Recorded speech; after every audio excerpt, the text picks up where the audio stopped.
All right, let's do a little practice on decomposition. If you already think you're pretty good, zip on over to the seesaw activity. If you need a little bit more practice, we are going to take aluminum oxide, okay, and 55 grams of it. Aluminum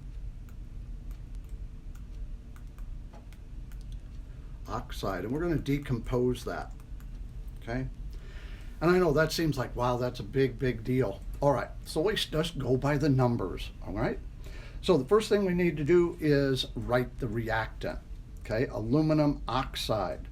All right, well, let's see, that has aluminum in it and oxygen in it.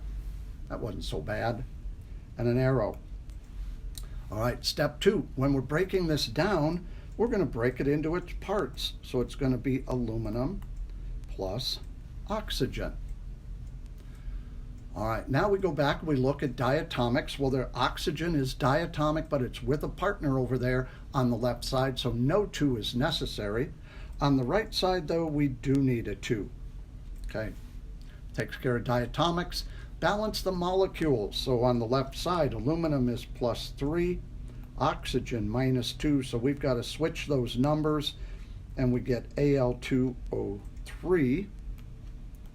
You thought maybe I was going to forget to balance that one, but I didn't. All right, Fred reminded me there. He was kicking me in the shins. All right, so next step, balance the entire reaction. All right, well, I have a 3 and a 2 again with the oxygens, and so that tells me I need to head for 6. So I'm going to put a 3 there. That gives me 6 oxygens, and a 2 there, which gives me 6 oxygens. Then I'm going to look at the aluminums. I have 2 times 2, so that's 4 on the left. I need 4 on the right. Okay, I now have a balanced reaction. Got to have a balanced reaction before you move on. All right, let's go ahead. We'll set up the problem, get our lines drawn, grams on the bottom. Keep that in mind. Remember, these are the given ones, and these are the atomic mass. And then on top, we have moles. Always moles on top, because moles are what our recipe is in. It's what the equation is in. All right, now that we've done that, let's figure out some atomic weights. All right, so aluminum, I'll let you go look that one up in the periodic table, and oxygen. Aluminum is 27, oxygen is 16.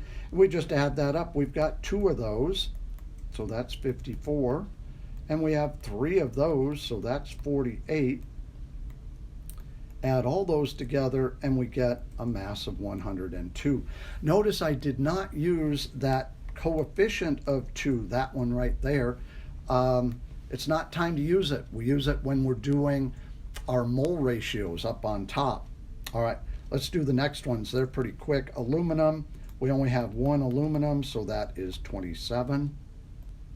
And oxygen, we've got 2 of them over here, and each one is 16, so that's a total of 32. All right, we've got those figured out. The next step is write what you're given. Well, what I told you up here was we are going to use 55 grams. Where did the 55 come from? I made it up. I'm allowed to do that. And in fact, sometimes so are you. All right, the next step, put a little division symbol right there.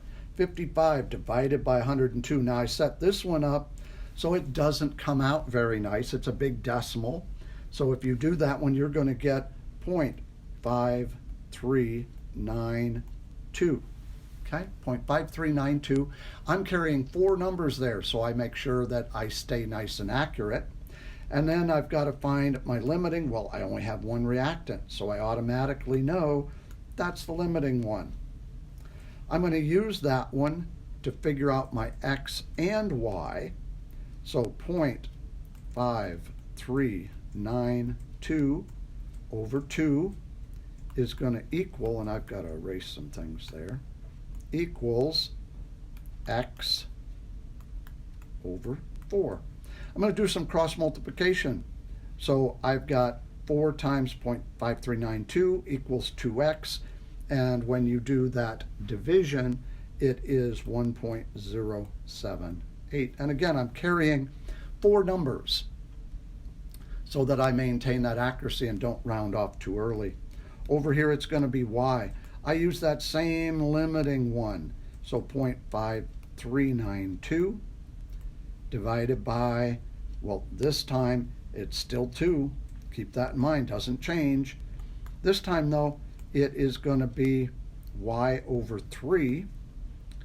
Y over 3. I do my cross multiply and divide. And this time, I get 0.80. We're almost done. We got one step left to go, and that's our multiplication step. So we're going to take and multiply 1.078 times 27. Okay, and I'm just going to keep one decimal here, 29.1. I do the same thing over here, 32 times 0.8088, and this time I get 25.9. How do I know if I did it right? Well, I'm going to go back here and I'm going to add up 25.9, 29.1, and I better get 55, and in fact I do, so I know I did it absolutely right. All right, so that's our example problem. I'll be back with you in a minute, tell you about the seesaw activity today.